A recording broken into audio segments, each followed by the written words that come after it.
they're whiskeys. They could be scotches. This is true. Is Scotch a whiskey?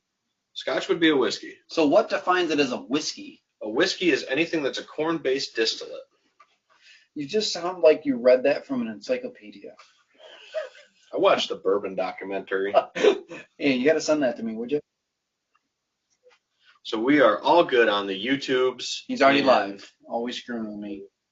All good over on Facebook as well. So welcome back, everybody, down here at the Bar. 100 Proof Whitetails Podcast. Keith stopped in tonight. Nate had some stuff going on with the family. So Keith's going to talk a little bit about his deer hunt. Yeah. But we want to talk about a couple things we got coming up. What do we got going on Friday, Keith? So this Friday, what is it, December 1st? Be December 1st. We're going to be at K&M Discount Liquor in Newark, right next to Wegmans at 6 p.m. 6 o'clock. We don't know exactly what we're going to be doing tastings of, but it's going to be bourbon. Mm-hmm. Or whiskey. Or whiskey. We're going to be there 6 o'clock again at K&M Discount Liquor right next to Wegmans in Newark. This is going to be our second one in the last couple weeks. It's a lot of fun. Stop in, see us, say hello, even if it's just to stop in and do a little tasting. You don't have, no pressure to buy anything. Just have some fun with us. We'll be there live on the show. We'll probably have at least a couple bottles we'll be doing tastings of there that we'll be promoting for K&M. So it's a lot of fun. Yeah. It's a lot of fun. No, definitely enjoy it. And they'll be selling pre-sale their Gentleman Jack and their Woodford Reserve bottles. Yep. And then the following Monday, the 4th, will be the engraving event where you can have whatever you want engraved on that bottle for a Father's Day present, a Christmas present, yep. Whatever it might be. You can get whatever you want put on those bottles for Christmas. For free. For free with the purchase of that bottle. Yeah, so you purchase a bottle, you get any engraving you want on it. I have a coworker that's like, man, that's going to be a really good Christmas gift for my father-in-law. He really likes Woodford, so yeah, absolutely. Yeah, good opportunity there to get something unique for a gift. And we do a white elephant. Yeah, Secret Santa kind of thing, yeah, or whatever. Secret Santa. So I was like almost thinking about something like that, doing like Wicker from Christmas 23 or something like that. And doing a Woodford bottle or something wild like that. Oh, that'd be really cool. Really kind of what I'm thinking for that. So yeah. Cool. Yep, and they do it all the way down to pints, I guess. Even the little itty bitty guys. Oh, really? Yep. Cool. Obviously, less words. Yeah, a couple less. Awesome. So we'll be there on Friday. 6 p.m. 6 p.m. for that. How long are we going to be there for? Hour, 2 hours? At least an hour and a half. Until they kick us out. Yeah, until they tell us to leave. Yeah. Which last time we shut the store down. So. We did. We stayed a little past our welcome. Mm-hmm. Yeah, it's okay. It's all right. It's good. So come in, say hi, do some tastings. If you don't like what we're doing tasting of, we can kind of point you in the direction of something that you might like. That's more like if you say, hey, I like this flavor profile, Ben would, go over to the case, go over to the shelf and say, hey, this is where you trend towards, we can recommend bottles that way too. So yep, they want me to come in and be a sales associate for bourbon. I could wear my Walmart greeter thing. Yeah, you put your little knapsack on. Nate and Ben call me the Walmart greeter when we're doing tastings because I talk too much and like to greet people as soon as they come in through the door. So. I think you do a great job at it. Oh, thanks. I just like to talk to people. You ask my wife, I have the gift to gab. Yeah. So anyway, so you want to dive into a couple of these, then tell your story? No, let's just start with the story, man. Okay, cool. Let's just start the story. I'm good with that. So we talked about Curly last episode when Nate was on. Which was a very good show. I watched that today. Thank you. I didn't watch it live. It's hard for me to watch them live because usually I pass out on the couch. So hopefully he's not passing out here tonight. Just being honest with you. Yep. I have dinner, fall asleep on the couch, and that's that. But so I don't make a lot of the lives, but I do watch them at work. So yeah, it was really good. The story about Curly, you told me before, but it was cool to hear it again and everything you went through with him. So and I kind of called my shot that night on the podcast. The Friday before, if you were watching it. Hoping he would be there, and he ended up being there. It worked out. Yeah. So no, it was really cool because you and I talked about it at K&M.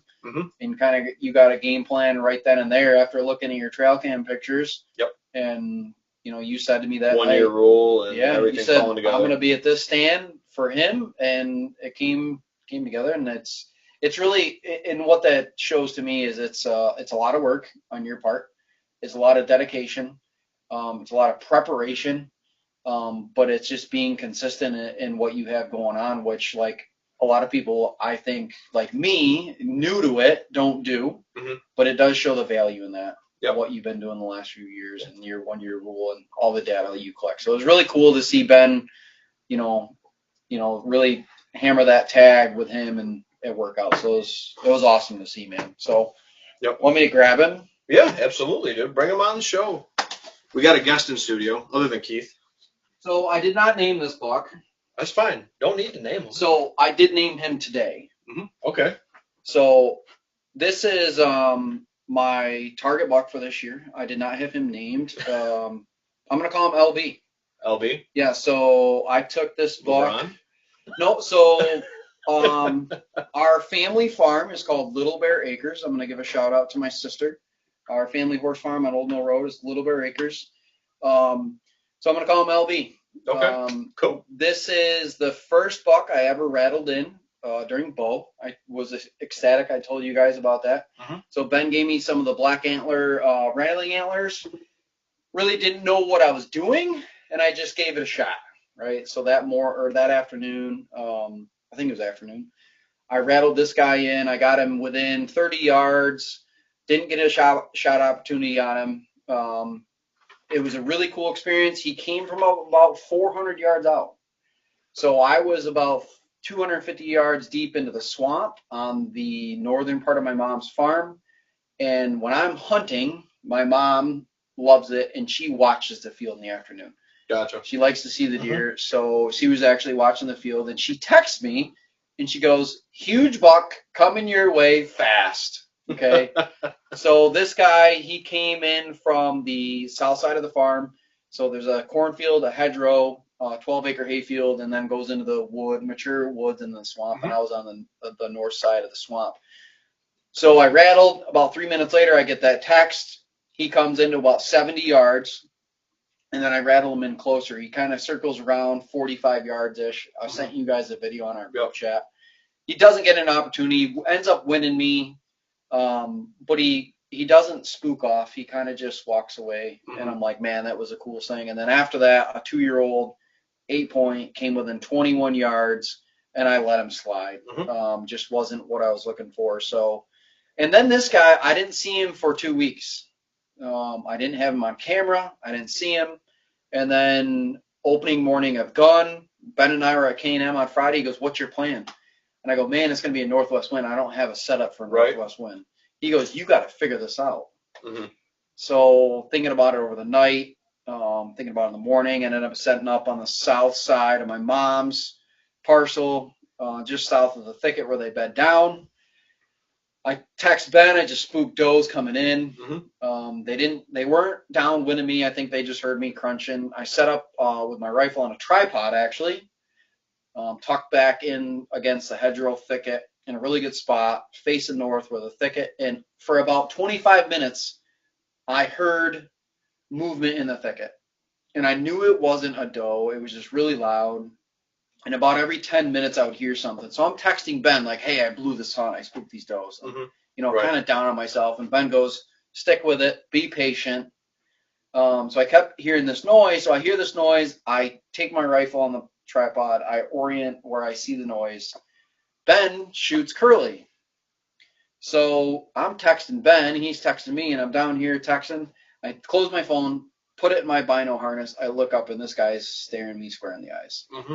And he was behind some seedlings.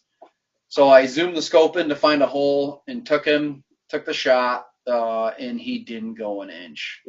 And at the time, I thought it was that tall 6-point that we had on the farm. And I was just super ecstatic. Yeah, you had that 1 second, judge him, yes, boom. It was about 40 seconds. Okay, yeah. He stepped out of the thicket. He was staring right at me. Luckily, I was set up because I knew I heard him. I got down on the rifle. I'm short, so I didn't have to move far. Right. Honestly, it was great because I really didn't have a lot of movement when he was looking at me. And as I'm looking at him, I'm like, he's going to do one of two things. He's going to bolt or he's going to step. And I really wanted him to step out of those seedlings. He did not step.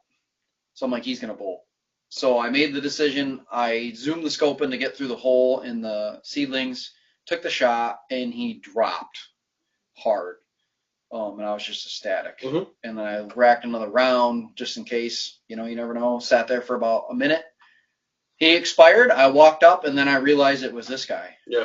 That I rattled in during buck, and I was just ecstatic, man. Mhm. It was my first nice buck on my farm. Mhm. First deer with my new rifle setup, which I was nervous about, of how everything was going to shake out with that new caliber, new rifle, new everything. And it was such a cool experience. It was really cool. And then Jesse Festa Yep. did the Euro mount this week for me. I think it turned out great. He did an amazing job, quick turnaround. Well, the amount of heads he's had, dude. I mean, jeez, he's had quick turnaround. Holy smokes. So that's kind of my story with LB here. So my family farm's called Little Bear Acres. Kind of a cool story is my dad that passed away when I was a kid. His first semi truck, he's a truck driver. Mhm. And the first truck he owned was a 1984 Peterbilt, and it was brown, Mhm. and he had it lettered, and it said Little Bear on it. Gotcha. And that was his truck. So my sister named our farm Little Bear Acres. Gotcha. Mhm. So I just thought that was kind of fitting LB for my nice big buck. Yeah. Off the farm. Absolutely, dude. Pretty exciting. My mom and my sister were ecstatic to get a nice buck off the farm. Yeah. And to get one that we had some history with. Right. They had seen it. My sister saw him.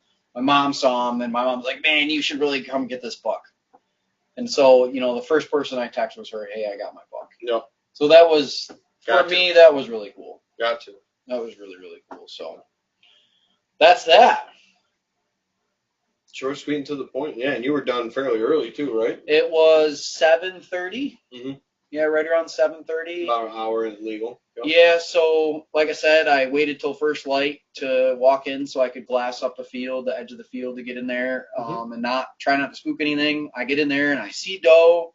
I didn't see anything next to me. I'm getting set up, and I'm just kind of slowly moving around, and I broke some twigs and then got snorted by a doe. And I'm like, man, I just screwed this up. And then this guy steps out. So, dude, you're never out of the game. No, especially on opening day, dude. It was cool. I've only killed 3.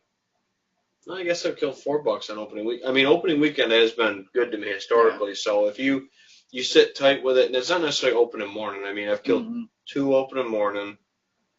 I'm trying to think actually now. Curly was opening morning, and so was my Big Ten. And then I shot one midday on opening. Okay. And that was at 8 Point over there, the far one of the 2 Euros. And then George, the big 7-pointer, I shot him on Sunday afternoon of opening weekend. So this is the first deer I've ever shot on opening weekend, the whole weekend. So most of the time when I sit at the farm, I don't see jack opening day because, and I was telling Ben this, like usually it's World War III, man. So my family farm's just outside of Gorham, and usually it's crazy. Yeah, it was a little bit light on the shooting this year. It was for me. For opening anyway. Yeah. A couple other times I've been out, I've heard some shots. I wouldn't say more than normal. It's definitely been less. But I haven't been seeing the folks out hunting either as much. Going to and from work and stuff like that. And on the weekends driving around and stuff like that. Like I haven't seen the usual numbers, so to speak. So now when I went to drop this guy off to the processor that day, I go through Gorham and go south towards Penn Yan, and there's a lot of farm fields, and every big farm field had a truck in it. Well, yeah. I mean, oh man, it was packed. There were people out there everywhere around Gorham area. So yeah. I just felt really fortunate to get an opportunity with this guy, to get a shot. And I was telling Ben, it was like something you see in a picture of a buck. Oh, yeah. He was perfectly broadside, looking right at me. Edge of the thicket. Edge of the thicket. It was just like the most pristine opportunity, and to get that opportunity was just, it was a really cool feeling to execute a good shot and have everything fall into place was pretty cool. Yeah. So, yeah. Nope. And then I had a cool encounter this past weekend. So the weekend after opening it would be. I actually saw the buck that I hit during bow that we talked about. So you saw a D. I saw a D. Okay. I was out pulling cameras on that farm, and just windy as all get out. I think it was Sunday or whatever day it was. Yep. I get out there, just pulling a couple cards. I only got like 2 or 3 cameras left. I'm just slinking along this little ditch bed, which is what I was using to slink between cameras, so I was out of sight line and stuff best I could be. And I get to the little cross in the laneway where I just got to go across, grab the 2 other cameras, and then slip out, and deer none the wiser. And sure enough, I look up kind of on the side hill, right from where I shot him, only probably about 40 yards. I see a couple deer going up the hill. And I go, okay, probably pushed them out, coming down the ditch or something or whatever. And the wind was actually hitting me perfect. Southwest hit me right in the face. Mm-hmm. And that's how I wanted to walk it. Wanted to hit it, walk it with the wind hitting me in the face so I wasn't blowing out the property. Yep. And I look and I see the first one, put the binoculars on. I'm like, oh, that's, good sized doe. Not big, but not little either. And then I put the binoculars down because I was like, oh, it's just a group of does down in the field early. It was like 12:30 in the afternoon. Okay. And so I'm watching this doe, and then I see another deer behind her, and I'm like, oh yeah, here come the rest of the does. And then I see the rack, and I can see the rack without the binoculars. I'm like, oh, that's a good buck. Yeah. Like, crap. Yeah. And I brought the pistol with me, out checking cameras. So I had my pistol. Obviously, I was tagged out, so I couldn't shoot him. But they ended up coming into about 40 yards. I watched him for about half hour, 40 minutes. Oh, wow. He bred her twice in front of me, so that was cool to see. It's the first time I've ever seen a buck breed a doe in person. Mm-hmm. So I got to see that, and I called my dad while I'm standing there in the ditch bed watching these deer go back and forth on the side hill, and I'm like, you need to get over here. Yeah, right. Like, get your stuff on and get over here and try to, get these deer. And this boils down to, being a moral or, your ethics. And like Nate said on, I think, last episode, if you're going to play the game, don't cheat to win the game. Right. Play the game, fair. Play the game by the rules like everybody else. Yeah. With it. I could have very easily pulled the pistol and shot him 40 yards. And I'm very confident. Use your dad's buck tag or something. Yeah, or not even. Or just, not tag him, whatever. He could have been sitting in the back of the truck. And he was right there. Got cool videos of him, all that stuff. So, that's awesome, man. But I called Dad, and I'm like, get over here. Yeah. And I got slunk out. There was actually another buck in there, which chased the doe and the buck back up into the hill, kind of on the thick.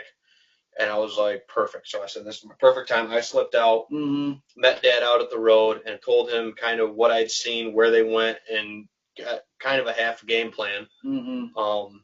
And he's like, I don't want to go to the stand, push in too far on that or whatever. Yeah. He's like, I'm probably going to set up pretty close to where you saw them and find a place to post up next to a tree or something. And that's probably the way I'm going to play it with that hot doe and the hot hand. Yeah. And sure enough, you said he was in there, I think, 15, 20 minutes or whatever.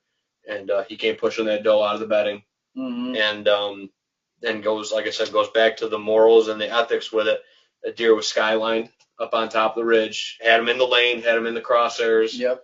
And saw daylight under his legs. Can't make that shot. No, can't do it. So he watched him for 20 minutes. Yeah. Didn't literally give him an opportunity. Never gave him an opportunity where they came down the hill, back and forth on top of the ridge. He said he was in and out of the crosshairs, but 20 minutes he got to watch him go back and forth across the hill.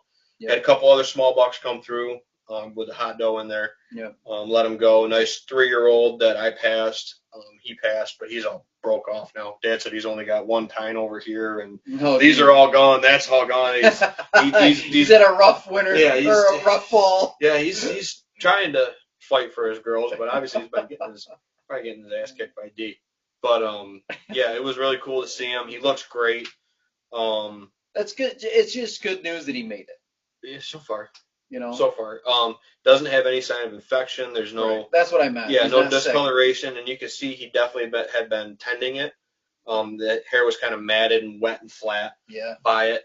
But not like one of the ones that the neighbor was able to tag last year. Hitting a similar spot, but I think that one had an infection. Okay. We haven't been as warm as we were last year. We've been colder. Yep. So that helps with the bacteria and stuff like that developing and making an infection for him. Yep.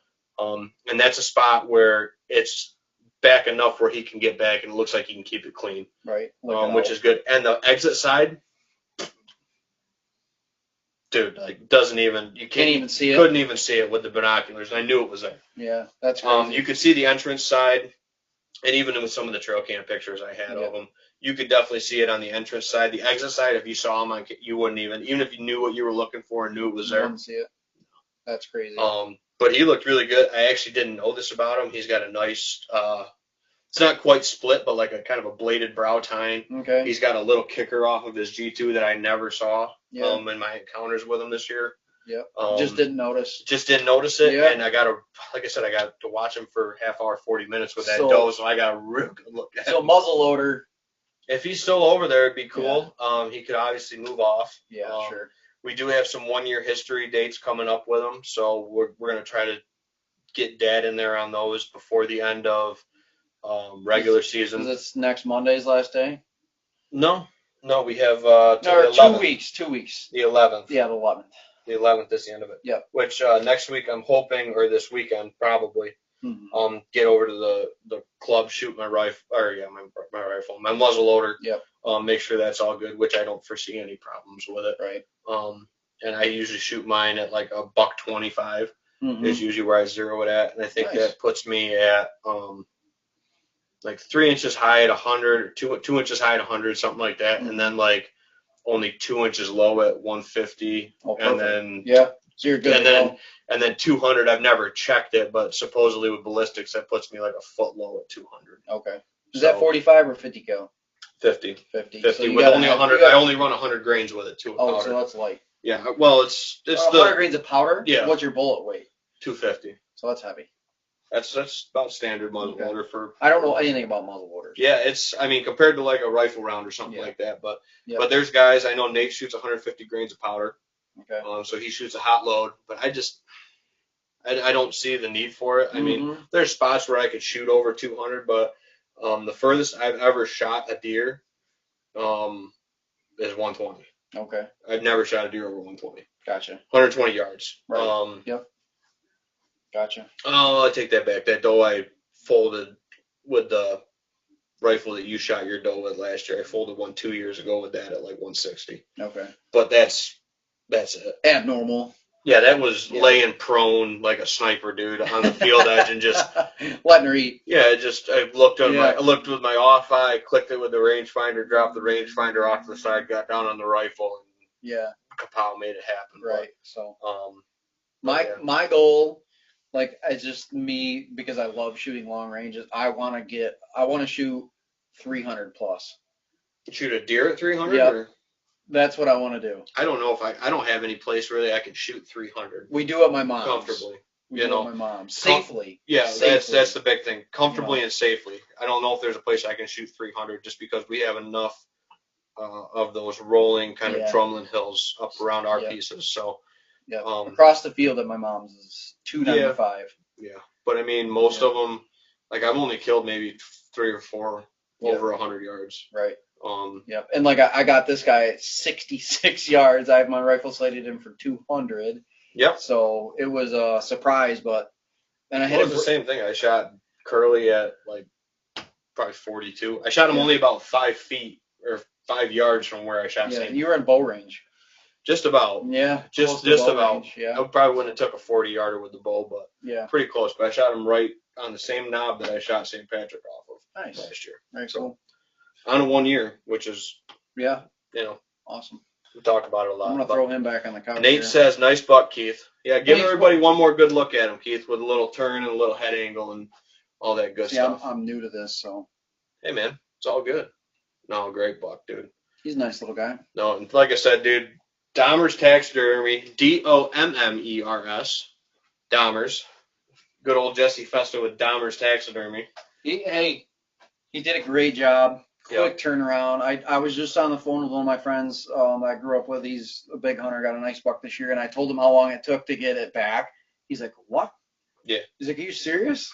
I'm like, "Yeah, man, a week, Yeah, and Jesse. it's back for." Yeah, and Jesse doesn't do beetles. That's part of the reason why it's such a quick turnaround. Yeah, right.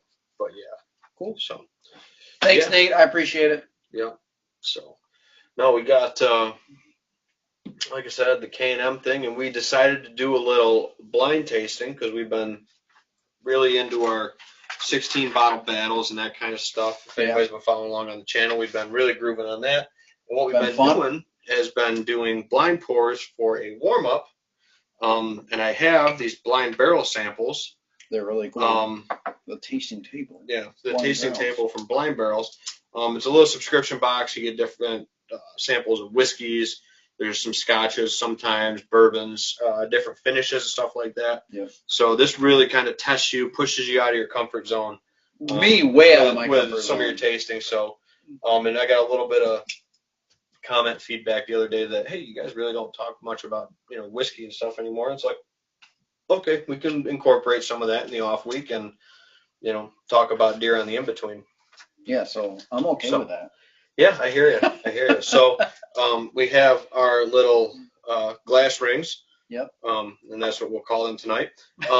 On our glasses, and they're all labeled ABCD. The samples are all ABCD. Yep. As well with it, so we And know then what we're tasting. It comes with this really cool flavor table here, because like me, I'm new to tasting and everything, so it really gives like all the different adjectives you would use for the aroma, for the flavor, those things like that. So, and that comes in every box is one of these. So, Yeah. Kind of a cool thing that if you're new to it, it gives you something to go on rather than just watching YouTube videos and kind of winging it. So, just and then there's a QR code on these as well that you just snap with your phone. It'll bring you to the site, and then that's how you figure out what the samples are. And then then right on the website you can buy them, right? Yeah, if they still have them If they're in stock. you can still buy the bottles if you really like. Right with the QR code. So how did you get these? How did you find this? Like just through, they have a website? I think it came up as an ad on Facebook or something. So it's the tasting table for people watching? Blind Barrels. Blind Barrels, okay. So it's Blind Barrels. So just Google Blind Barrels and it'll come up and. Yeah, and it's got a little monkey that kind of looks like he's crossed with Slash that's kind of from funny. Guns N' Roses is their logo. Yeah. So it looks like a monkey with a Slash kind of top hat and the big shade glasses. And, it's kind of funny. So yeah. So we've done one of these, right? On the Fresh Crack we did? Yeah, we did one several months ago. Yeah, and then I've gotten a couple subscription boxes since. And so this is 6? From June, correct. The month of June. This one is 6? Is that what we got? And it is release number 6. Release number 6. This is called Young Americans, Folds of Honor. Cool. So this is actually all the money raised from this benefits the Folds of Honor nonprofit organization that provides educational scholarship for the spouses and children of military personnel and first responders that have fallen or been disabled in the line of duty. That's awesome. So you're giving back. A very good cause as well. That's awesome. So what we're going to be doing, we got A through D. What Ben and I have been doing like as warm-ups before we do the Fresh Cracks is just for fun. Like he'll grab a bottle for me, I'll grab a bottle from him, completely blind. And then we got to give the proof, the type of whiskey, the price. Lately we've been doing the distillery and then the bottle, but because these could be from anywhere. Craft distillery is. You're never like the probability of getting the bottle and distillery is like slim to none. So for this one, we're doing the proof, we're doing the type, the price, what we would think MSRP would be, and then the score, just a 1 through 10. And like if you want to do a 7.9, you do whatever. Yeah. As long as it's 1 through 10, we're just gonna score them that way. And then just kind of give the nose, the aroma, and then a little bit of the palate, and then move on to the next one. And these are just little itty bitty, half ouncers, just little cute samples. And what'd you say? There's like. I think they're 50 milliliters, whatever that transfers into. Yeah, I think that's American units. 2 ounces probably. Judging by the bottle's half full, and we poured half ounces. So that'd be a good guess. So a couple comments rolled in. Nate says Jesse is a pro. He is a pro. He is a pro. So, and then Nate also asked, "Have you put a tape on your buck yet, Keith?" I don't know what that means, Nate. If you scored him. I don't know how to score a buck, so I would leave that to you and Ben. I can. To help me, because I did watch a video where you scored Curly. I don't know anything about scoring. I don't know what it involves other than watching you guys do it. Yeah, we could put a tape to him tonight. So I have a lot to learn, as you know, Nate, about whitetail hunting and hunting in general, but even more about scoring and all that. So I'm new to this game. I'm learning, but I'm new. Right. it's all good. But yes, we should, just to teach me how to do it. That's fine. That would be a cool experience for me, for You sure. can do that. Have a couple samplers and Yeah. see what we got. Dallas also commenting in, says hello from Potter County, PA. All the Pert Near boys are down at PA Deer Camp Nice. this weekend. Pert Near. So I haven't gotten an invite. So funny part is, when I went to Ranger School for surveying, our class slogan was Pert Near. Oh, no kidding. So I have a coffee mug with our class logo and everything on it, and it says Pert Near on it. So that's funny. If you know what Pert Near means, you're from America and you're probably a redneck too. Is that? You heard I think that's exactly. I think that's what they say on their podcast. Oh, that's funny. So yeah, so good luck to all the Pert Near boys down there. Yeah, they've laid down some great blocks, dude, on That's Public awesome. Land, PA down there. They do a lot of homework. Yeah. So where is that? Western PA, Eastern PA? Where are they at? The woods of PA. The woods of PA. The woods of PA are very large, Ben. That's So like I know Warren County, like Allegheny National Forest, they in that area, or I have no idea. Okay, I've so never let us been know- invited down. let us know where you're at. Where Or you're don't. living okay, maybe the county. Okay. Hey, even It's the like- the county might be getting too close, man. Oh, okay. You Don't can't need- give up all the secrets. Can't give up all the I secrets. love Pennsylvania. Got good friends there, and Yeah. my wife's family has Right. land down in Wayne County. So. No, when they did their seminar down there with the Wellsville NDA branch, Yeah. they were very tight-lipped on the town and the county. And Oh, stuff like okay. that when So they were we're doing not giving that out. Yep, All right. Yep. And They're in Pennsylvania. they didn't. I'm pretty sure they didn't even use the aerial image from where they were hunting. They just found a similar looking area and explained it kind of with that, if I remember right. So well, good again, luck either way. You can't give away all the honey holes. No, you can't. I So- wouldn't either. So mine is on 43 in my mom's property on Old Mill Road. If you Yeah. want to go, you're more than welcome if she gives you permission. Yeah. Good luck. Good luck. They're gonna have everybody out there looking for your giant 6-point now. I don't know if he made it. You got A? Yeah. All right. What do you get on the nose? Let's hear it. Like faint. I mean, there's not much there. Really? Because I'm getting a lot of like the Maybe. caramel. Yeah, I was gonna say maybe a little bit of traditional bourbon, brown sugar. Yeah, kinda. brown sugar, caramel, that traditional bourbon sweet I'm getting on the nose. Yeah. If I Again, think we're not gonna be able to go back to these either, so this is gonna be kind of a one and doner. So you we'll going see. in? Yeah, you're gonna have to. I mean, Cheers, buddy. cheers to you guys at home down in Deer Camp. Hopefully, you brought some good whiskey with you. You better.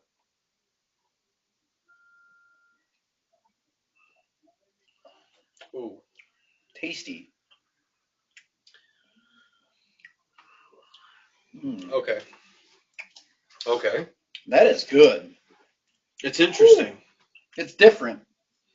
I almost get like a Um, little bit of maltiness Okay, on it, on the I was finish. gonna say a little bit of kind of spiciness from the rye, maybe. You know, maybe it's a rye whiskey. It could be a single malt. I mean, they are playing around with a lot more American single malts now. I think it's And around. I'm not really familiar with them, so And it's been 2 years since I've had a Scotch, so. yeah. Scotch, my limit with Scotch is if it tastes like a peat monster or a smoke monster. That's about my Yeah, experience so with Scotch. I don't like. And then I have a super fruity one, which is that monkey tail. I think is what it is. That Glenmorangie you have is good. That one is good. That's my favorite Scotch I've ever had. So you don't like the peaty stuff, so you got to go for Highland. So there's Highland Scotches and Lowland Scotches. The Lowland Scotches are that peaty, mossy, earthy. I hate that crap. I can't do them. I got to do the Highlands.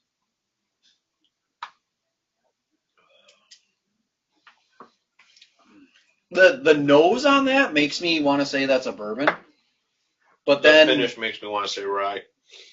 see, I'm not getting a lot of spice on that. I'm getting a lot of I'm getting like a, Well, we can always differ. This is I'm getting like a, almost like a butterscotch sweet finish. butterscotch. Yeah, No, butterscotch. not even in my thoughts. So by proof, we usually go within 5 points. I don't want to give away all my secrets to you right now. You can't. Yeah, I'm not really digging this one. I'm not. I love it. Okay, that's fair. That's fair. So I'll go right down through mine. I think I'm gonna give it like a 6.7.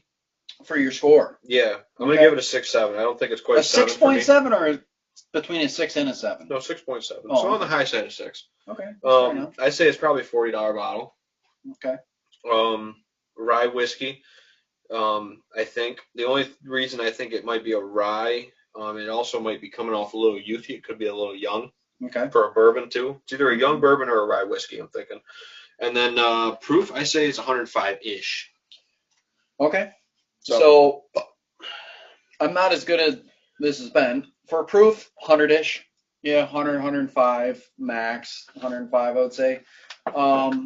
This might sound crazy. I think that's a weeder. I think that's going to be a $50 bottle, and I'm going to give it a 7. Okay. I don't get any spice on that. I'm getting sweet. No, that is nothing like any of the other weeders we've had this, the last couple days. This is what I'm getting right now. That's fine, dude. Whatever you're feeling on it, dude. You can't doubt your palate. Oh. Yeah, see, I just don't get spice on that. This smells amazing. Does it? So we're going on the glass B. Yeah, why not? Of the Blind Barrel Release 6. Oh, that does smell nice. I don't know. It's got a little bit of a unique. I'm not getting like a traditional bourbon smell or anything like that. You ready? Yeah, I called it with the red Coca-Cola last time. Dr. Pepper? No. I don't know all the sodas, man. It's not soda. Oh, what are you talking about then? That's like dark baking chocolate on its s'more. Okay. Or like I can see like that. a creme brulee kind of. Creme brulee. Creme brulee. Creme brulee. Those are really. Do you do that at the fancy restaurants? You know, freaking Johnny Creme Depp, brulee. little Johnny Depp action with you. Yeah, it smells like very, I guess, sweet, baking kind of sweet. The chocolate kind of depth to it, which could be a malt liquor. Malt whiskey. Like, you know what that smells like to me is when you're a kid and you crush a milk dud, and you smell like the dust from it. That's what that smells like to me. That's malty. Whatever the hell it is, that's got malt in it. That's got malted barley. Oh, yeah. That's a malt whiskey. All day. So I haven't had a lot of malt whiskeys. Give me an example of a malt whiskey. I don't have many. That's not great. It's okay, but you got to be in the mood for it. I feel like you just crushed up milk dud. And if you like mixed it with liquor and put it in that glass. That's what that tastes like to me. Yeah. Under 100 for me. Yeah, I think that's probably in the 90s. I'm gonna go 95. I think it might be on the high side. I'm going 90-ish. The type. I think it's a malt whiskey of some sort. Definitely. Price, I'm going $35. Score, 5. Usually malts are expensive. Really? But again, we're with the price we say what we would probably pay for that bottle. Yeah, I don't know anything about malts, just to be transparent here. I'm gonna probably go 35. I don't see it as good of a value as the first class. And I'm gonna probably keep that one around 6.5. It's still decent, but not malt. Keith does not like malt whiskey. If that's what it is, I mean, it could be something else, but it doesn't taste good. Okay, that's fine, dude. Get that infinity bottle. Let's pour that right in there. Like, if I bought that bottle, I wouldn't drink it. I'd give it away. I do not like that. That's got to almost be paired with dessert or something. I think it needs to be paired with something else, and you just pour that. Yeah, it's on the low side of 6. I don't know, man. I'm not digging it. I don't like the flavor profile. I don't like the smell. But that's the cool thing about these blind barrels or coming over and trying them at somebody's place or whatnot. Yeah. You can figure out what you like, what flavors you like. Oh, sure. You know, kind of the different distilleries maybe you even like. You know. Well, okay, so I'm sorry to cut you off, but we got to talk about this too. One thing to know is we did open these and pour them ahead of time.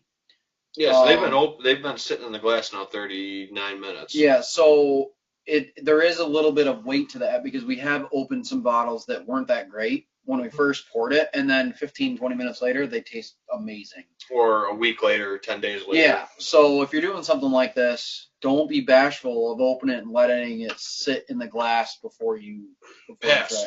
try it. Is that C? Yeah. Doesn't even like the smell of it. It's probably a Lowland Scotch.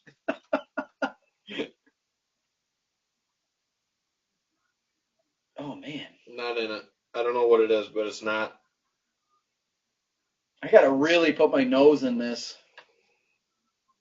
I don't know. I It's get. not the greatest, dude. Do you get any like molasses on that when you really stick your get in there deep, man? Get in there deep. Get right down to the ring, man. That's too funny, man. No, you gotta bury your nose in her. It almost smells like that funky fruit that's in that monkey shoulder. Yeah, it's got like a dried fruit sweetness. Yeah, but it's kind of like almost like fermenting fruit. All right, we'll see. I mean, there was one that was a Scotch last time that I did not like. It was a smoky one. See, I love smoky Scotch. Whoa, that's a Scotch. Type Scotch. I could definitely see that. Proof. See, I'm not hating that. That's good. That's a little bit of smokiness. It's got a nice smoke. It's not peaty. There's not much peat there, if there is any. There's a tinge. On the end. On the finish there is a little bit of that Lowland Scotch earthy tone to it. Oh, you know what? It's like if you were to chew on sawdust. Yeah, it gives you kind of like that little drying effect in the mouth. Yeah. That post dry. I don't know how to proof out scotches. I don't know how they proof them. I don't know either. Oh. I'm not that educated, man. Well, you said you drank scotch. I'm looking at Just you for the because I scotch. drink it doesn't mean I know everything about it. We should have my buddy Jake watch, and then he could comment in on what we're doing here. Yeah. Send me the link. I'll send it to him. That's probably the best one I've had. The nose was a little off-putting, but the palate's much better. So I get a little bit of like a sweet woodiness on this one. Okay. Do you get that? On the palate. Like definitely like almost like a like a yellow birch sweetness. Yellow birch, like a birch beer? Yes.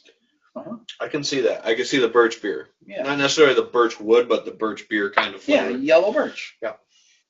That's what I'm I getting see. at. I'm not hating that, dude. I'm honestly kind of grooving on that bottle a little bit. So I'm just gonna put it out there. Nate says I broke a palate today. Cool. Yeah, I put a bunch on the burning pile, palate wise, but probably hears us talking about the palate, talking about Nate, the you whiskey. gotta try this one. This one's crazy. Yeah, that's unique. That is super unique. But the proof, dude, I can almost still feel the proof like on the back of my throat, Yeah. but I didn't feel it on my tongue. I think that's. I don't know how scotches proof out. I don't either. I don't remember. It's been a while, and most of the time when I was drinking them, it was after like 6 or 8 beers. Back when I used to drink too much. That doesn't even count. You're not even tasting at that point. You're just drinking. No, I tasted them, but this was back when I would drink for like 8 hours or 10 hours straight. So I'm gonna give back when I was like 21 or 20 or like 24, 25. I'm gonna give this one a 7.2.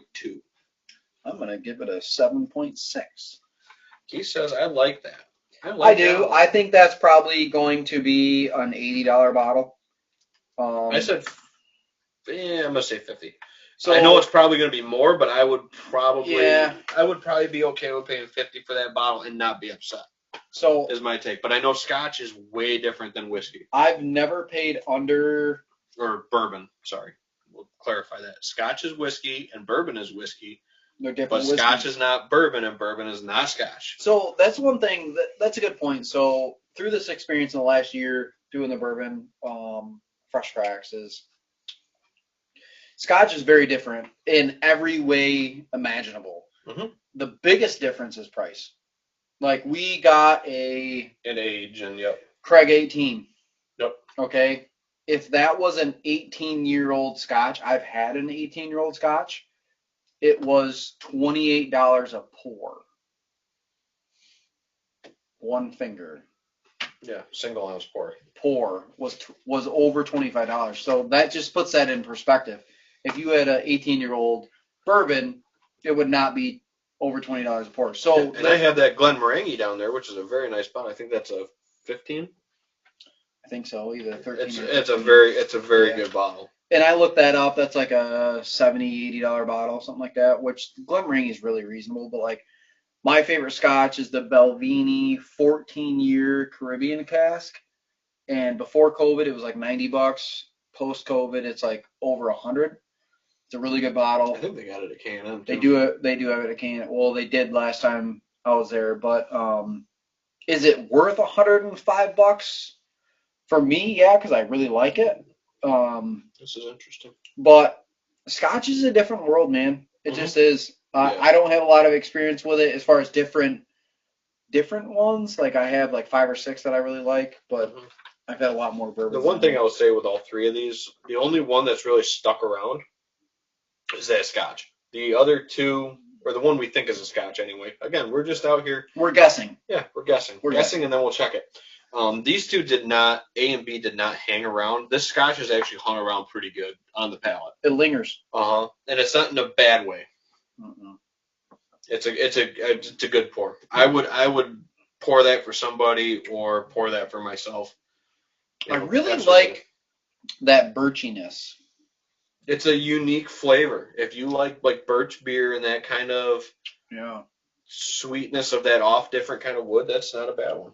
So, like when you, sounds really crazy, but when I was at Ranger School, one of the ways you identified a yellow birch is grab a twig and actually bite it. I just crunch the leaves and smell them and stuff. Well, you must have a really good nose. But I would actually bite. Why do you think I'm smelling Coca-Cola in these? No, that's true. Grab a twig. I'm just kidding. Grab a twig and bite it, and you would taste that. It's got a lot of wood has a very unique taste. But yellow birch, if you're in the woods, you find a yellow birch, eat the twig. It's great. Tastes like spearmint gum. That's what that is. That's what that tastes like to me. You see, I don't get the spearmint, but I get that birch beer, which doesn't really have that spearmintness to the birch beer. But it's got that sweetness. Yeah, it's got that sweetness, but not that mintiness that you're talking about right off. But that sweetness that's there. Dude, this is like, Yeah, see, that's exactly what I said when I smelled it. Smells like Michter's. What was that bottle of Michter's we had, the small batch? The Circus Peanut? Yeah. I've been trying to work this one down. Is that the sour mash? No, this is just a small batch bourbon. That's what this smells like. Yep.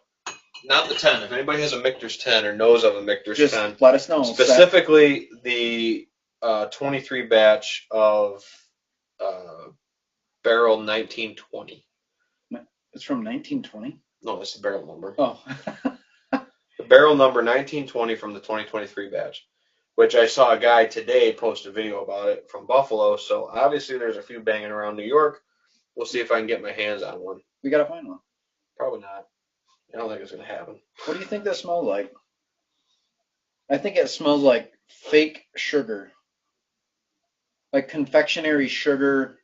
Like a... It's right there. That's what it is. It's a candied raspberry. What? Explain. Candied raspberry? Yeah, what would be an example of a candied raspberry? Like those tins. Yeah. That are like the sugared hard candies. It sounds gross. That you have like lemons and raspberries and grapes and all different flavors of it. With like sugar on it? Yeah, it's it's like a very Christmassy stocking stuffer. They come in little metal tins. When I get those, I put them in the garbage. Well, that's what it's smelling, dude. It's that like. Do you know it's actually pronounced raspberry? No, it's raspberry. No, it's rasp. Spell it. I can't spell. I went to Clyde. I can't spell. If you spell raspberry, Rasberry. Rasp. There's a P. There's a P in raspberry? Really? It's raspberry. Well, apparently I can't spell raspberry. The P is silent. There's no such thing as a silent There is P. a P in raspberry. It's raspberry. Great. There's no such thing as a silent P except Phil. It turns into an F. It's not silent then. I think this is it's like an artificial raspberry kind of smell. You mean raspberry? Yeah, raspberry. I think this is a bourbon. I think it's 100-ish. I think that's a bourbon. And that gets like a red raspberry on the palate. Not like the Michter's that was like strawberry. That's a very enjoyable, but not a black raspberry. I'm talking red raspberry. I have black raspberries at my house. Gotcha. Well, that's a red raspberry in a glass. Like a red raspberry candy. That's like maybe like Razzles. Remember those? Remember that like chewing gum candy, the Razzles? No, I don't. You never had a Razzle? A Razzle? Yeah, a Razzle. You guys ever had Razzle? No, I've never had Razzles. Razzles. That's from Willy Wonka. I remember the gum and the stupid plastic thing that came out in the tape. What the hell was that? Bubble gum tape? Yeah. Always tasted like shit. Dude, you never had Razzleberries? I've had a Razzle Dazzleberry. What the fuck is a Razzle Dazzleberry? It's the black raspberries from my back of my barn. I swear it was Razzle. Yeah, Razzles. The original candy gum. Sounds weird, man. It is weird. That looks like it's from the 80s. Weird shit. Those. Is that a vitamin?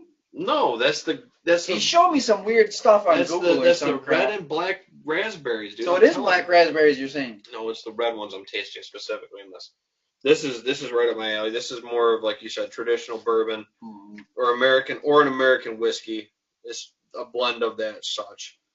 Yeah, I don't think it's a rye. I don't think it's finished. I think that's a bourbon. Well, hold on. It might be finished in something like a sherry cask or something like that. I could see that. With the amount of fruit that it's bringing. I don't think it's a pour. I don't think it's a cab. A sherry, maybe. But smell it again and tell me that doesn't smell a little bit of like fruit forward. Yeah, I told you. It smells like raspberries on the nose. It smells like those raspberry candies. Raspberries. I think the proof's right in the wheelhouse. I think the proof's like a nice 105. Yeah, I put 100-ish. But I don't think it drinks that good. Or don't think it drinks as hot as it is. I think it's a higher proof than it drinks. You know what's weird with that one? You do get some complexity with that. Yeah, it's got a nice evolving palate to it. It doesn't taste the same from the start to the middle to the finish of the palate. I'm going to go right out of left field with this. I'm going 7-8 on the score. It's flirting with an 8, dude. And I would love to get into a heavier pour, a bigger pour than just like a half-ounce pour. Out of all the ones that I want, that's my favorite. And I would go 65 on that. I put 50. Nah, that's a $65 buckle, dude. That's good. Yeah, I mean, you're right. That's good. I would say that's a bourbon. Well, we're going to find out real time when you guys are. We're going right to our blind barrels. Doing the QR code. QR code for samples. Here we go. I wish we could have this on the screen. Where's your big screen? Yeah, I need to get that. And I like this. I remember you can click. Oh, I got to say I'm 21. We're looking at the monkey. Yeah, I don't understand why. Okay, so 3-chord. Is that a guitar reference? Is that a guitar pick? Yep. So the sample A. Okay. Which is our first glass. Is a okay. I can see that now. Is it a weeder? No. Son of a bitch. That's not a rye whiskey either. So we both lose. What'd you say for proof? 100-ish. It is 98. 98 proof. We're there. So the glass A is 98 proof. I missed it. I'm not. So he's on the QR. Sorry, 99 proof. 99. So he's on the website looking right now for the blind barrels. Yep. So it is 75 corn, 21% rye, 4% malted barley. Okay. They said on the aroma, sweet raspberries, melon, cantaloupe, brown sugar, Melon grape. and cantaloupe. So this is a bourbon finished in Pinot Noir casks. I think that's where we get the bitterness from that we were mistaking for a Okay. But that rye sweetness, bitterness. but that fruity sweetness that I was on though. The You kinda cantaloupe. said that. The cantaloupe. The cantaloupe. You and your enunciations and pronunciations. It makes life more fun, man. So the 3-chord is Where's it from? it's a progression that is in the root of blues music. That is the core of 3-chord bourbon. The whiskey infused as a harmony of rich taste. This is a well-balanced spirit and is complex. A bunch of buzzwords. So this is from 3-chord bourbon in Chelsea, Michigan. So this is a Michigan bourbon. Michigan. Straight bourbon finished in Pinot Noir cask, and it is a 2 to 6 year old blend of bourbons. Finished in those casks. So that sweetness though, that I was thinking in a And weeder. there is no MSRP. Actually, hold on. Let me see if I can log in quick. Get the MSRP on these to see. I'm curious. I bet that's $60-$70. What do you think? I would bet being a finished like that, yeah. Yeah. I would think. He's logging in. And again, small batch. Right. You know. That wasn't a single barrel? No. You forget your password? Yeah, I always forget. God, he forgot his freaking password. What are we gonna do now? You gotta email it here to reset the password? No, I just gotta try the other one. Oh my God. Jesus Christ. Sorry, dude. We're doing this live. What can we do? Gotta reset the password, go to the email, get the email, reset the password. No, we're not doing that. We're not going through all that crap. Alright, that'll be too long. I thought you already logged in here. No, I got What do we got? You got the right password. We're in. So What is this again? Give us a rundown here. What do we got? This is glass A. Yep, this is the 3-chord.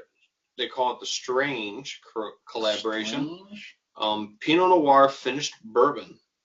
Typically $65, on sale for $50 Whoa! for the holidays. Whoa! I said 50. I said 40.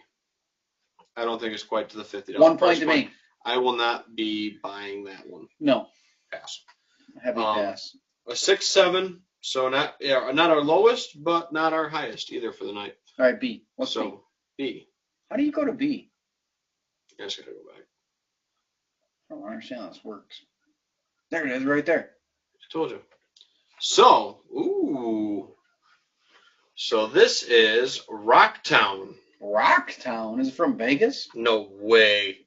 That does not drink like that. What is it? Rocktown Distillery in Little Rock, Arkansas. Arkansas. Yeah, so little craft distilleries. Okay. Here we go. We got a fun fact. It uses 2 different types of the same grain, barley. Okay. Which is where we get the maltiness. Yeah, okay. Yep, of a special type of malted barley that is imported directly from Scotland. So it is a bourbon. But it's a malty bourbon? But it's a 82% corn and then 9% golden promise malt and a 9% malted barley. So it's a heavy, it's decently heavy on the malt with no other grain to support it. Right. I said 95 for the proof. I was way off. That does not drink. I said 90-ish. 115. What? Does not drink like 115. You tell me that's rare breed? Let me take a little sip on this. Yeah, it was not a winner for me at that. Yeah, that tastes like garbage. Yeah, I'm not into that one. Ugh. Maybe but again, here's the other thing. It's a 3-year age statement. Hey, when you have your kid and you don't want him to swear, instead of soap, just give him that. Just crapping on Rocktown. That's bad. Yeah. So this is a single barrel too. So again, not a fair representation, maybe being a single barrel. Bull Hunt commented in, says, how's the rifle season going this year? Gooder than heck. Replying to Dallas's down in Potter County, PA. I haven't been hunting PA. I've never hunted PA. I can't speak on that. But I have been successful. Keith's been successful here in New York. So rifle season, shotgun season, whatever you want to call it, is going good. And then Yeah, if I had my second buck tag, I could have, killed my other target buck by now. But Yeah, but it wouldn't be a good story if you did. I think it would have been a pretty nice story to shoot him with that Nah. 357. Ooh, you said rifle, not pistol. Yeah, sorry. Anyway, If you shot D with a pistol, I probably would have bought you any bottle you want. what a guy! I don't want a Rocktown though. Dude, Let's pass this. No, Pass this guy. I was thinking So like this is on sale for $75. No, right thank now. you. No, thank you. I Hard put, I pass. put $35. I put $35 too. I'm not in on Hey, well, who commented about the PA? that. Bo Hunt. Bo Hunt. He's a common Frequenter? a frequenter of the podcast. Okay, on the so channel. let's talk about this. So down where my wife's family has a camp, it's a hunting camp. That's where it originated from in the early 1900s. It's been around for a lot of generations. And so I looked up, I'm a surveyor, if anyone doesn't know that. So I did some research on that, and I researched the parcel and I researched the actual land that they own. And the parcel was bought for a hunting club. Historically, gotcha. Okay, so in the early 1900s. So the way the deed reads is it goes to the original 5 members of the hunting club and their heirs or successors, which would be grandsons, granddaughters, nieces, nephews, so on and so forth. So that would be my wife. Mm-hmm. And they can use the camp any way they see fit. So that means we can use the camp to go hunting. Yeah. So if we wanted to go hunt Pennsylvania, just go to camp. We can go to camp because you know me. I'm married to the person on the deed. So if you would be a successor. So if you would like to go to Pennsylvania and hunt, we have an opportunity to go to Pennsylvania and hunt. This is a possibility. So I'm just putting. I don't know why you're just telling me this now, as we're both tagged out here in New York. New York. So it's in Wayne County, Pennsylvania. It's on. I killed my deer in Wayne County, New York. This is Wayne County, Pennsylvania. Yeah, okay. So Wayne County, Pennsylvania. It's on the east side of the Kinzua Valley. Really cool place in Pennsylvania. So if we ever want to hunt there, we can go. Yeah, we need to look at a map. Bo says hunted zone 3C. This is a first time, man, what a learning curve. So where's that? I've never been to PA. Oh, he's talking PA. Okay, I believe so. So I mean, PA, I don't know. Maybe that's down in Potter County area. Let us know the county or like where it is in PA, because like I know Eastern PA pretty good. I have good friends from college from like Philly area, and then I know like Warren County. Like Kane, Warren, Bradford area really well. That's where we go a lot. So all I know is there's a lot of people that go down there to hunt. But what I don't know is how that all works to get the hunting license out of state. So I haven't looked into that for next year yet. I think you can do it all right through the app or buy it over the counter down there. Okay. So that's something to look into for next year. If we wanted to go down there and do something, we got a place to stay. If there's not salt in the roads, we could take a camper. But it's an opportunity that would be there for PA. So it'd be fun. So back at the Scotch. Oh, sorry. So glass C. Sample C. We said proof 100. 100-ish. Nope. Not even close. Hotter or colder? That's way cold. That's actually 121 proof. Woo! Yeah. And a blend of 120.8 proof. So that's up there. The age statement is NA because it's a blend of various years. Non-alcoholic? Yes, non-alcoholic. That's right. At 121 proof. Non-alcoholic. We said Scotch. What is it? Tell me it's not a bourbon. Come on. So the Dark Door Spirits is the distillery in Tampa, Florida. They used the Solera method for this bourbon blend, which is an old world technique that frequent is used in sherry production. The barrel is from their original barrel, which is never fully emptied each year. This method ensures consistency, just like the Best Dads. Hence, that's the name of the bottle. What's This the name of the bottle? World's Best Dad Barrel Select What is from this, Dark Door. What is this? A Father's Day special, probably What is for this? June. A Taylor Swift song? Okay, jeez. Yeah. So basically, they leave juice in the barrel behind, and then they blend it and keep blending it and keep blending it with each juice that's It's left like in the doing barrel. an oil change and not draining all the oil. You got it. Not really a fan. I mean, it was decent, but it wasn't anything. So what is it though? It's a bourbon? It would technically be a whiskey. No, it's a bourbon because it's got spirit in it that was aged in new charred white oak. So it is technically a bourbon. Man.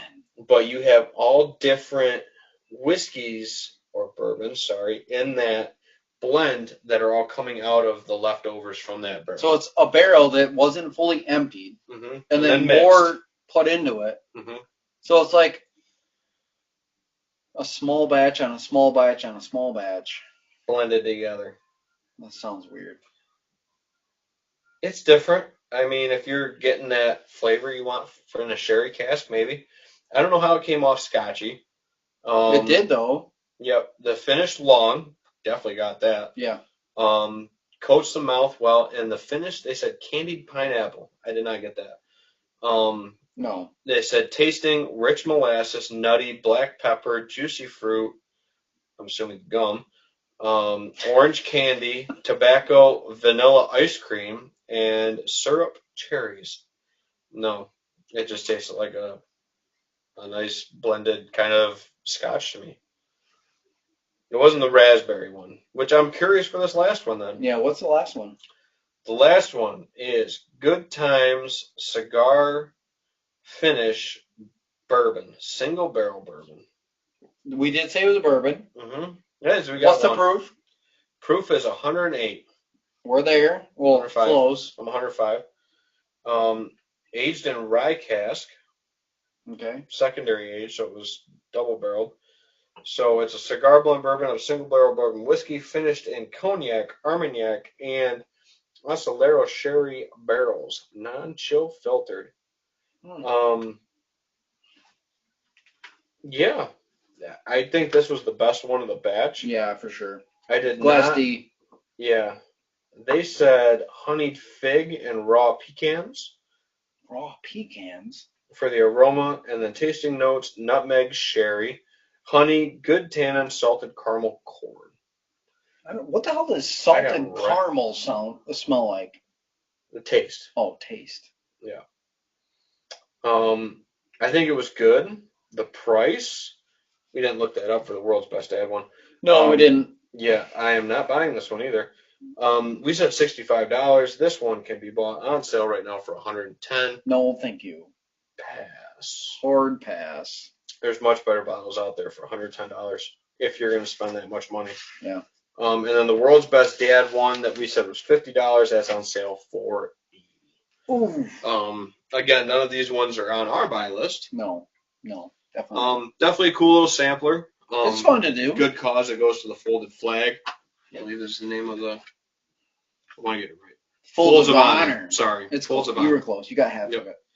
And as of its inception in 2007, Folds of Honor has awarded over 44,000 scholarships at a value of nearly $200 million. Oh wow! So I've heard of that before. A very good charity that's needed. Yeah, A nonprofit organization helping out spouses and children of military personnel and first responders who have fallen in the line of duty. So definitely a cool one to support, and I'm glad Blind Barrels came up and supported that with them. The only one I would buy is the super expensive one, and I'm not in at that price point for it. So that Glass B, what was Glass B? The B was I should have wrote these at the bottom. That was the one I didn't like. Oh, that's brutal. Yeah, so the B was the Rocktown single barrel cast strength straight bourbon. They say it's supposedly 3 years. Again, I haven't really found a bourbon under 4 years that I really enjoy. No, that's And I understand it's hard for small distilleries and stuff like that. yeah. The one thing I will say is none of these drank to their actual proof. No. They all drank under their proof point, which is Yeah. saying something. Right. In one instance, but at the same time not being the best in another. Yeah. None of these are jumping off the table at me or off the bar. No. Not at all. Not So they even were all close. bourbons. They were literally all bourbons, just different types of bourbon. Yeah, that's kind of crazy. I really thought that Sea Glass was going to be a Scotch. Well, with different finishing and different other stuff. You know, you get a lot of different stuff with different finishes. So Yeah. that's where it can be very tricky. Yep. With it, but they're all whiskeys. There we I are. can tell you that. So that would make sense. Bill Hunt says he was hunting in Susquehanna County, which is in Northeast PA. Okay. So again, I'm not, I know where that is. Yeah. If I didn't live in New York, I'd live in PA. Yeah. Oh yeah. Think so? Yeah, absolutely. I love Pennsylvania, man. Western PA, Allegheny National Forest is beautiful. Where Kristen's family camp is in the Kinzu Valley is awesome. There's so much to do there. If you like boating, camping, fishing, hiking, mountain biking, I mean, and it's free. You don't pay anything. There's a lot going around and anything, and there's a lot of good liquor stores. And the state controlled, I just found out this week. PA? Yeah. Yeah. State controlled, so so you get what you get. Yeah, you get what you get. No, PA's cool, and I really would like to kind of explore the opportunities to hunt down there. Moving forward, I think it'd be cool. There's a lot of land down there, and there's a lot of places that are really kind of untouched. Like you go down there, and you're like, man, you feel like you're in a different world sometimes down there. Yeah, but you've never been down there. One of Bo's comments here, just as we were talking, says a lot of hunting pressure, but the buck sign was way more than I see here in New York. So yeah, you're not down there typically during the rifle and shotgun season. No, so like I was down there. We went down there during like Labor Day. Okay. And then we went down there. What was it? Second week in September, we were down there. Yep. And then we were there in like early June. And the cool part about it is it's freaking absolutely stunningly beautiful down there in the summertime. It's a lot less busy than New York. Like I go to Old Forge area and it's wild. There's just people everywhere, going everywhere, doing everything, and you go down there and it's quiet. Not as much hustle and bustle. No, you have a lot less activity. Where we went on some of the old oil roads, like the roads that go to all the old derricks and stuff like that, and it's really like kind of like off the beaten path. Gotcha. And shit, I mean, there's signs of deer everywhere you look. But I don't know what it's like to hunt down there. I know a lot of it's public land and things like that, but it'd be really interesting to go down there during bow rather than gun to see. Yeah, and scout it a little bit and. To scout it in the summer, like when we go down, and then go down there for bow season and see what it's really like. I don't know really what opportunities are there of like setting stands and things like that, but I didn't see a lot. Like we mountain bike out in the freaking woods, and you don't really see a lot of hunting activity as far as stands, things like that, but it'd be cool to look into. Right. I don't know how many opportunities there would be for bow, but for gun, I think there'd be opportunities there. Yeah. For sure. So, all right, hitting over that hour mark like we like to usually shoot for. What's the deal with these little bottles? I think you're gonna like give something away or something. Yeah, so Nate's been getting after me about giving stuff away. Nate wants you to give something away. Nate wants me to. Did you write these down? Away. Yeah, I know where. From. No. You got to write it down. Did you already forget? No. All right, what's one? One? I'm gonna have to write it on a piece of paper so Keith knows I'm not cheating with this. I don't want. No, it's not cheating. It's you can't forget. What if we give these away and then we're like, hey, what's in bottle 1? And then we're like, yeah, we don't freaking remember. All right, okay.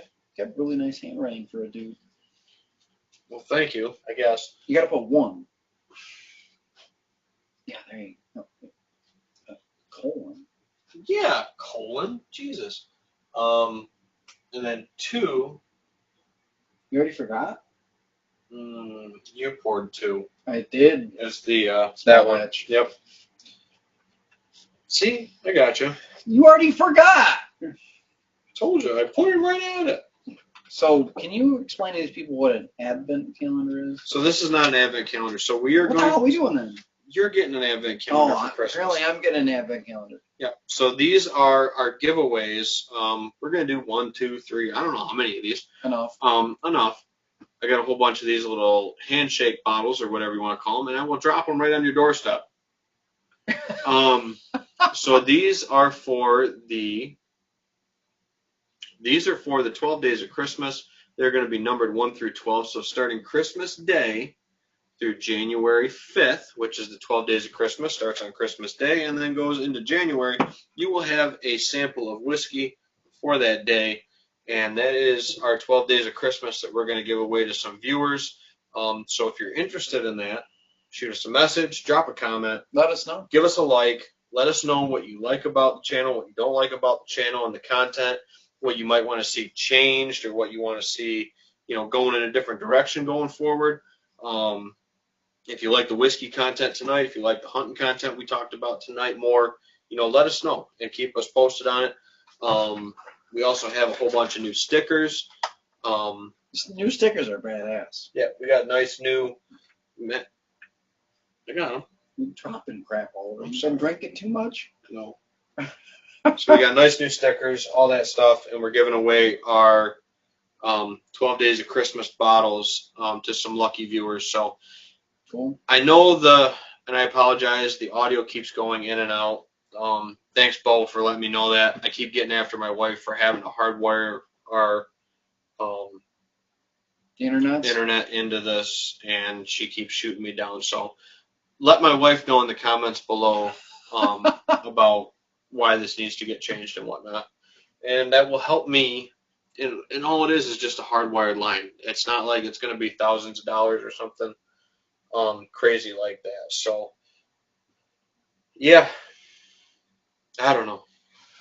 But I think I think it's a good episode for tonight. And like I said, if you're interested in getting entered into our 12 Days of Christmas giveaway, we started tonight with bottle 1 and bottle 2.